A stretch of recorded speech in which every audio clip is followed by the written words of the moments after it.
Magandang hapon po sa inyo mga kapuso. Nandito po ako ngayon sa isang eksklusibong pasilidad kung saan po namatahan po ang pagbabalik po ni Gabby Concepcion sa Pilipinas.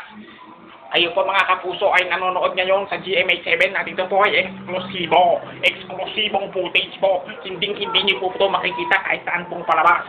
Kaya kayo po ay manood mabuti at makita nyo ang pagbabalik ngayon ni Gabby Concepcion dito sa Pilipinas. Hindi niyo po ito makikita kahit saan mga kapuso. Kaya makinig po at manood. Ito na po. Madali, mahirap. Gaano kahirap? Mabigat, mahirap, masakit.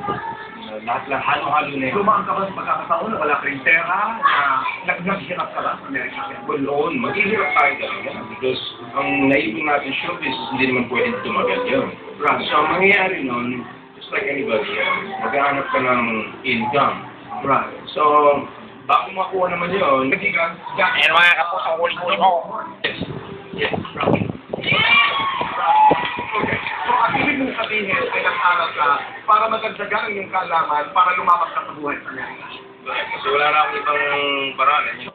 Ayan po mga kapuso, napanood niyo po ang isang eksklusibong footage kung saan po napanood niyo si Gabby Concepcion po nandito na sa Pilipinas.